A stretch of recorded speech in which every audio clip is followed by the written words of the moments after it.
En 2022, 49% des Français se déclaraient satisfaits de leur service public. Alors comment accompagner la transformation du secteur public pour contribuer à la dynamique de satisfaction? Hélène Bringer, directrice du secteur public pour Atos, et Stéphane Battiot, directeur du secteur public pour Salesforce, vont répondre à ces questions. Bonjour à tous les deux. Bonjour Pierre. Bonjour Pierre.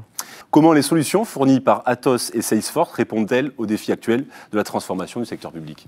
La transformation du secteur public passe par la mise en place d'outils numériques qui sont adaptés, faciles à utiliser, par des nouveaux usages, simplifiés pour les utilisateurs, les agents ou les citoyens. Donc Atos, en tant qu'acteur leader sur ce secteur, a une très bonne connaissance des enjeux, des réglementations et des contraintes du secteur public et est en capacité d'accompagner le secteur public dans sa transformation. Avec un partenaire tel que Salesforce, on est à même d'amener des solutions agiles, rapides à mettre en œuvre et qui amènent énormément d'innovation en termes d'usage. Comme l'a dit justement Hélène, Salesforce met à disposition son savoir-faire acquis depuis plus de 20 ans dans l'accompagnement des transformations d'organisations, qu'elles soient privées ou publiques. Et ceci sur différents axes. Bien sûr sur l'axe du CRM, pour améliorer la relation avec les citoyens, les usagers ou les entreprises, mais pas que. Aussi sur l'axe de la donnée, qui est un actif essentiel en tout cas, pour mieux décider, mieux anticiper, mieux évaluer, et finalement mettre les moyens aux bons endroits pour un meilleur service public. Sur le sujet justement de la sécurité, un point ô combien important pour garantir le succès de la transformation du secteur public, quel est le dénominateur commun justement entre Atos et Salesforce? Le premier dénominateur commun, c'est finalement les investissements. Et c'est aussi la notion de l'investissement, c'est la notion de valeur. La première valeur de Salesforce, c'est la confiance.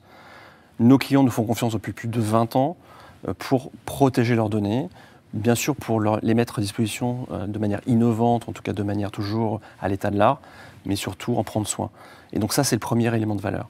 Le deuxième élément, c'est aussi un attachement à la réglementation, un attachement à la conformité qui est essentiel, surtout en Europe. Donc Salesforce a investi des milliards d'euros, à la fois bien sûr pour la sécurité, mais aussi pour avoir des data centers en France et en Europe, et proposer un certain nombre de services qui permettent à nos clients finalement de gérer le risque en fonction de leurs enjeux et en fonction de la criticité des données qu'ils ont à protéger, avec nous, mais aussi avec leur écosystème.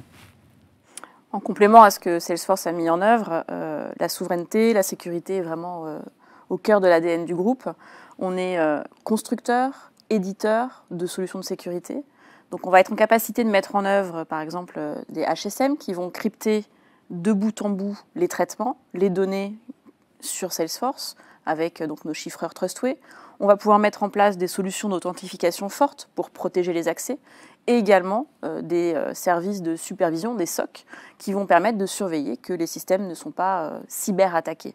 Donc cette chaîne de valeur, elle est simple à mettre en œuvre. On a des experts en France pour le faire et donc on est en capacité d'accompagner la mise en œuvre de nouveaux usages avec Salesforce, avec ces solutions et expertise. Alors on l'a compris, tous les voyants sont au vert pour accompagner la dynamique de la transformation du secteur public. Hélène et Stéphane, je vous remercie pour notre échange. Merci Pierre. Merci Pierre.